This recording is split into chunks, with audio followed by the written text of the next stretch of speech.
When I was a little boy, I usually heard my parents saying something like, "Money is the foundation for more money." When I grew up, I started hearing a different version of this proverb: "The rich get richer." It takes money to make money, and so on. At age 17, I started having the dream of becoming rich, and there came a big problem. If I believed what my parents have been telling me since I was a child, that money is the foundation for more money, then I'll have to accept my fate and endure poverty for the rest of my life. Because everyone around me is poor. So if my parents, uncles and aunties are poor, and money is the foundation for more money, then since I was born by poor parents, I have to remain poor. That destiny seemed darker than what I wanted to accept, so I became curious. I started reading every book that came my way because I wanted to know what the rich say about money instead of what my poor parents say. My first breakthrough came when I read a book by Clement Stone. I think the title of that book is Success Through a Positive Mental Attitude, or something like that. Reading these books for the first time in my life, I came across the acronyms which OPM, which is other people's money. Wow, now I see a new possibility. Though I was yet to figure out how to get or use other people's money, the mere fact that there's something like that makes me break away from my parents' and societal poor mindsets about money. I was excited. If truly there's something to be called other people's money, I'm going to learn everything I can to know how to get and use it. I continued reading. Then I read Think and Grow Rich, and that furthered my understanding about other people's money and getting rich. My financial breakthrough came around the year 2008.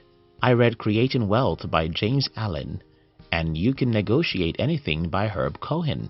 In Creating Wealth, James Allen told the story of how he claimed on the national television that he could buy a piece of real estate property without any money. The journalist decided to take him up on his claim and set him up.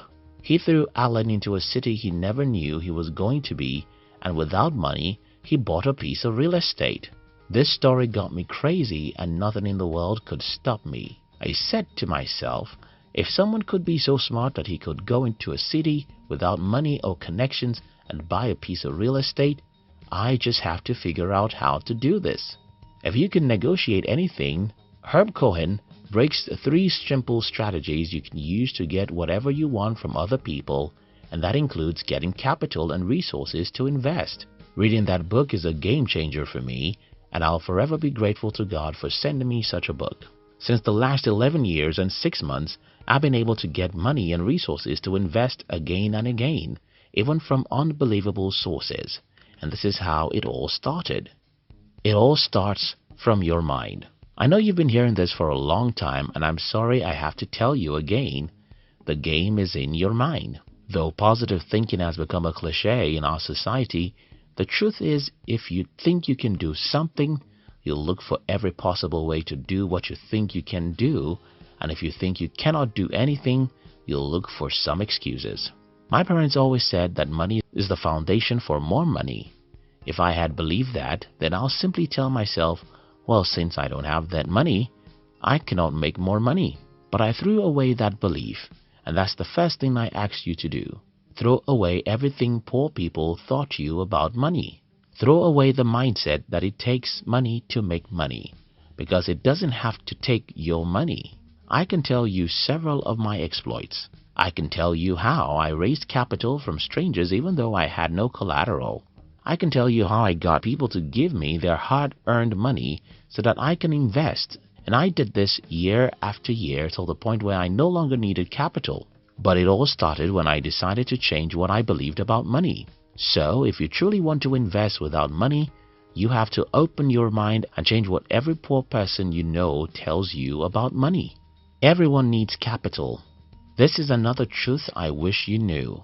Everyone needs capital and everyone needs the same capital. Let me explain. Give me 3 boys who are 15 years old. One of them wants to be an accountant. The other wants to be a lawyer. And the third wants to be an entrepreneur. In our society, we are made to believe that the first 2 boys who want to be an accountant and a lawyer need school, while the third boy needs capital. I'm sorry, that's not true. All of these boys need the same thing, and that is knowledge. In other words, the real capital anyone needs is knowledge. And I have a story to prove it. In the year 2009, I traveled to a town in my country with the hope of starting my manufacturing business there. Except that I had no money. I called a friend and he sent me some money, not even up to 10% of what I needed. But I started my journey anyway. I knew what I wanted, and that was a manufacturing space, a residential space for me to live, and the trust of the supplier of the raw materials needed. Having read Creating Wealth, You Can Negotiate Anything, and other books, I believed I could get those things I needed even though I had no money. Well, I did everything I needed.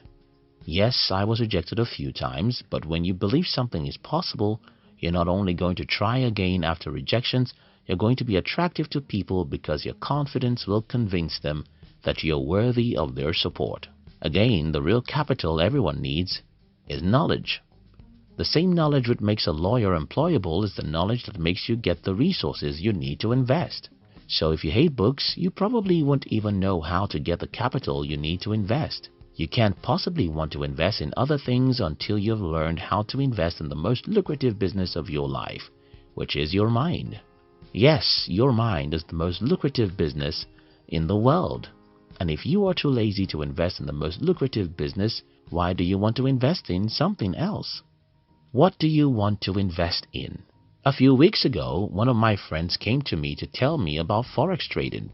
He wants to invest in Forex and he needed me to support him financially. I love him, but I didn't support him.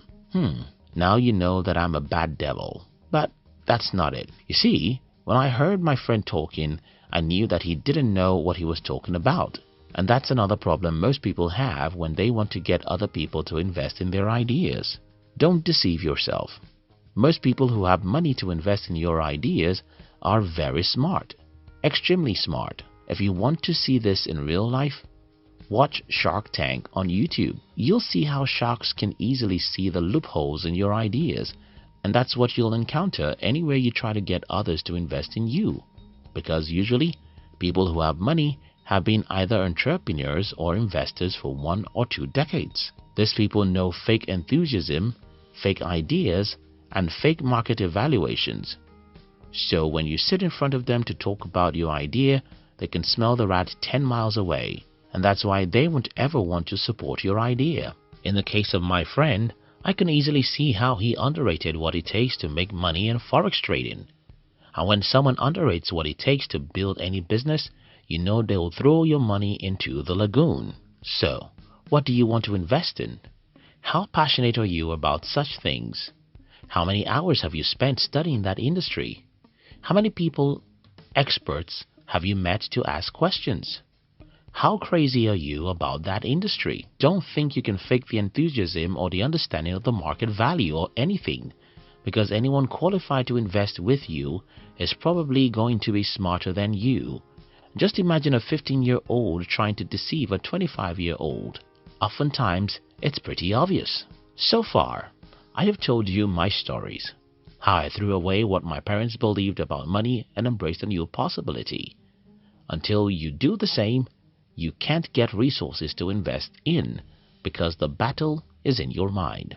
I challenge you to first invest heavily in yourself, and I recommend that you start with a few books I mentioned in this video. I also advise you to bury yourself inside whatever you want to invest in. If you are like my friend who simply thinks he can harvest money with Forex trading, nobody will ever support you because they will smell your fake enthusiasm even before you start talking.